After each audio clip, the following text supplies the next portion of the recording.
What's up, everybody? This is Bellevue Joe 97 here, giving you my thoughts on Nintendo's first Direct of 2015, and to at least give a side note. I was originally going to post my original video putting my thoughts on this Direct today with that video, but it turns out because of my one of the copyright strikes that happened to me on August, which is going to expire next month, I couldn't upload anything longer than 15 minutes, and the thing was 18.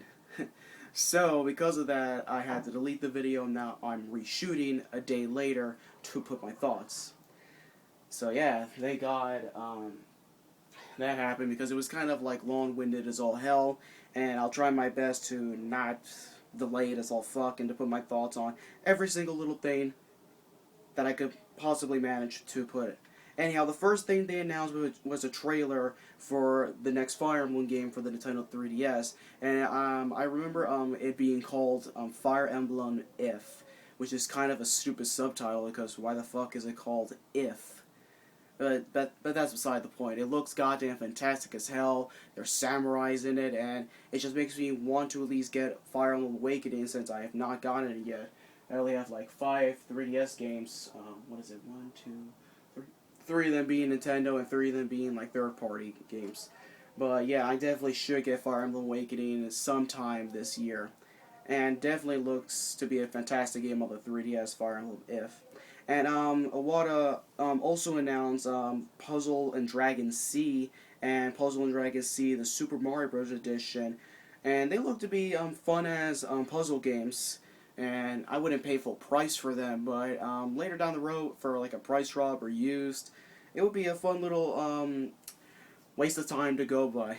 So yeah, Puzzle Dragon C and Puzzle Dragon C, the Super Mario Bros. Edition, will be available like in a double pack sometime around May of this year. And they also revealed this Candy Crush clone of Pokemon Shuffle, which I wouldn't really pay that much for like a modern day puzzle Pokemon game, unless of course something old like the Game Boy Color or whatever puzzle game, or the one that I still have on the original Wii from the N64. That was fantastic as all hell. They also a big announcement that nobody expected to at least get was like downloadable Wii games on the Wii U. And they actually announced 3 fantastic games. One of them that I'm currently downloading on my Wii U as I'm recording this video, and that is Super Mario Galaxy 2, which the price point was $20, but since for whatever reason they're doing the special deal for the first week of it being uploaded to the eShop, it's like 50% off or whatever, and now, currently, as of this video and the week of the Direct, it's only $10. $10 for an original Wii game, a masterpiece game, a masterful game, by the way, that is a masterpiece of last generation for the original Wii. And also, they announced Punch-Out!, the reboot or whatever the hell kind of installment of the franchise from the original Wii, to also be released in the eShop sometime. I can't remember exactly what the date it was in January, but sometime this month. And also, a surprise that I never really expected from Nintendo, the Metroid Prime trilogy, which will include the first 2 games from the GameCube and the third being Corruption from the Wii, in like this one bundle, and you get to have that as a download for $10 from what they say for the first week that it's released in the eShop. And that's definitely, I'm definitely going to get Punch-Out! Or Metroid Prime for $10. I mean, especially Metroid Prime Trilogy, because I don't have to pay $40 or $50 for a used copy of it from GameStop, which I have to say fuck that corporation for doing that. Alongside Xenoblade Chronicles. Anyhow, I don't want to dwell this whole shit. So, Wii games on Wii U, definitely something for convenience for people. And it's definitely cheap as all hell to get Galaxy, especially even if the price drop of it is gone and it's $20, it's definitely still cheaper than what you can get in retail. And even in the local game shops that are near me, it's still within the $30 range. Anyhow, they showed Amiibo functionality for Kirby and the Rainbow Curse. Personally, I'm not interested in the Kirby Amiibos, nor getting Rainbow Curse at least day 1. But, you know, something to go along with the game. Something fun, I guess. Speaking of Amiibos, they also announced the Spring Amiibo lineup for like February, well, late January to like early February. I could announce all the Amiibos, but I honestly forgot all of them.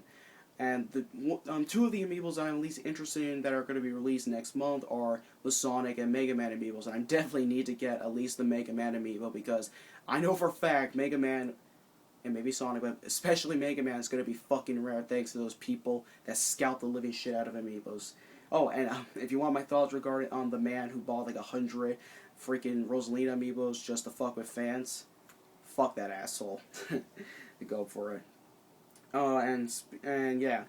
And also, speaking of the Spring Amiibos for Smash Brothers, they also announced a Super Mario Brothers Amiibo lineup, which have like Mario, Luigi, Princess Peach, Bowser, and even Toad, which you can then, later on transitioning, you can use Toad for Captain Toad Treasure Tracker for like unlocking extra levels. And they also announced like Mario Party 10 Amiibo functionality, especially an exclusive mode that you can use for like a chess piece or whatever. And the Mario, Luigi, Princess Peach, Toad, Bowser, even Rosalina and Wario would be functional for Mario Party 10. Personally, I can give two fucking shits for modern Mario Party games, especially since they're not made by Hudson Soft. Rest in peace, that developer and studio, whatever.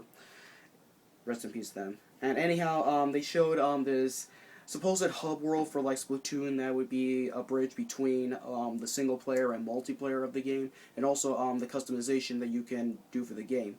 And it really sparked my thought of like, wait a minute, this is something that would have been cool as hell to have for Nintendo Land during 2012, but you know, it took them 3 years to finally have something like this, like a hub world for Miiverse user to interact. I hope it is like that, and not something like their ghost data interact with you, because that would be disappointing. Anyhow, they showcase the Majora's Max DLC for Hyrule Warriors. You get to have Tingle and Young Link, and also some alternate costumes for like Mario, for Link, Sheik, and Zelda, and some other characters, or Ganondorf and Majora's Mask, good fucking god. Anyhow, okay, so there may be some interest of me getting Hyrule Warriors because Tingle's in the game. I just gotta wait for Groose to be in it, and then I'll fully pay full price for it. But you know, I'm still waiting. Nintendo, unleash the Groose. It has to be loose. They also showed a trailer for Xenoblade Chronicles X. I'm definitely anticipating for that. The scope of the world is fucking huge, and even as someone who has not played the original, I definitely will ride the hype train for the Xenoblade Chronicles for the Wii U for X. And Mario vs. Donkey Kong, the Tripling Stars, which I wouldn't be talking about this as much if it wasn't for the one thing they mentioned of having cross-buy functionality. Basically, if you bought the Wii U version for this game, you would get a download code by Nintendo through email, you know, of course, if you connect it to the email, to get the 3DS version. Or if you bought the 3DS version, you would get a download code from Nintendo for the Wii U version, which is something that they fucking god they're actually doing for their games. Now we just have to see if they're actually going to do it for their bigger ones. I doubt so, but, you know, a man can dream. And they also had, like, Harada, you know, the producer from Tekken, to basically announce this Wii U exclusive called Project Treasure. Will be like this 4-player co-op kind of action game that is, like, free to download for any user, for any Wii U user who can connect to the internet. I'm definitely looking forward to this, especially Harada, fantastic dude, and all that kind of stuff. And they got Bill Trent to like announce all these indie games for like Wii U, 3DS, or both of them. Elliot Quest, Blick, Citizen of Earth, or I'd like to call it the indie version of Earthbound. Gunman Clive 2, definitely looking forward to that. And the upcoming episodes for like Renegade Kids, Moon Chronicles, which is episode 2, 3, or 4, I believe. Definitely gonna look forward to that one. And he also announced some Sega 3D classics. Not really interested in that. Eternia, Mystery Dungeon, and Story of the Seasons. And I was kind of surprised they would make a sequel for Fossil Fighters from the DS for the 3DS called Fossil Fighters Frontier. And yeah. Then Reggie, with his body ready, basically announced details of the new Nintendo 3DS with that sensitive C-stick, more processing within the 3DS, um, having like faster load times, faster games getting faster as all hell. Like they showed an example of Smash Brothers for that compared to the XL, which really makes my XL look like fucking shit compared to it, and other features that some games like Mario like Monster Hunter 4 Ultimate and Majora's Max 3D will use for like camera control and stuff like that. And also Amiibo functionality in the bottom screen of the new Nintendo 3DS, which will then transition to like codename Steam, where you can also use the C stick to maneuver like the camera, and you can put in the Fire Emblem characters like Marth, Ike, Robin, and Lucina, which is kind of cool as all hell, and they actually do have their movesets from the game. Definitely something that people who have the really quality looking Fire Emblem Amiibos could use for codename Steam if they have a new Nintendo 3DS. For this feature, or wait for like months or a year for a fucking portal for regular 3DSs, but I doubt that, even though they announced it in past directs. And anyhow, they also showed a case like amiibo functionality for like Bandai Namco's Ace Combat Assault Horizon Legacy Plus, which showed like Mario, Link, Bowser, and even Star Fox, which definitely looks awesome as hell. Still not convinced for Ace Combat, but definitely something people who have amiibos and a new Nintendo 3DS and like Ace Combat definitely have an extra boost for their replayability or whatever. Anyhow, they also detailed Xenoblade Chronicles 3D sometime around, was it April or May? Even people that I know who are diehards for Xenoblade Chronicles, well, one of them at least, I'm not saying who, but he's a crazy ass black nigga. He, $200 or some just for like an XL model only, and to at least have a port, or at least an enchanted port that at least is compatible for 3DS, something like that. But at least I hope to God that it isn't a limited release and GameStop exclusive, because good lord.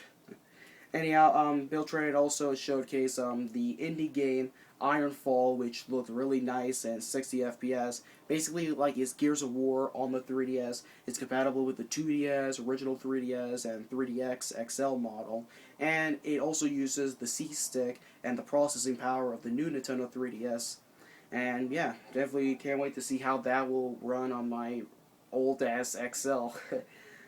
And they also, I think one of the producers or whoever from Capcom announced Monster Hunter 4 Ultimate, a new Nintendo 3DS XL bundle that will be exclusive to GameStop stores. Will be released in February 13 alongside the Majora's Max 3D bundle and the game as well. He also announced a demo which is currently being sent out to people through email, so check that out, especially me, because, some people that I know already have the demo on them. And basically this demo is to get people who are into Monster Hunter or people who are already in Monster Hunter to learn the basis of Monster Hunter 4 Ultimate. And it has local and online play, so you can join in with friends. So that's definitely what a demo should do, especially for something that is something to do for friends. That's goddamn good, Capcom. And the Legend of Zelda Majora's Max 3D release date being the same day as Monster Hunter 4 Ultimate, alongside a gold bundle, which is already being scalped as all hell on eBay for $400 to $700. Good fucking lord. And yeah, that's about it. There was a lot 3DS and Amiibos, but I'm kind of alright with that, because I can at least enjoy some of the things, even in my old model. And it really did kind of made me think that maybe later down the road, I'm not saying as of right now, like in February or March, because that's a fool's dream, especially for me, wasting money on shit like games that I really wanted to play, and even the Amiibos like Mega Man and Sonic. It definitely is making me consider getting them, even though North America isn't getting the regular small new Nintendo 3DS with the faceplate or the charger. Personally, I have like 4 fucking chargers. I don't need a 5th one, but people make discussions out of this and stuff like that. Anyhow, what were your thoughts on Nintendo's first Direct of 2015? Put your thoughts on the comment section below, or at least in whatever post I put it in Facebook or Twitter. Like, favorite, subscribe, and as always, have a nice day.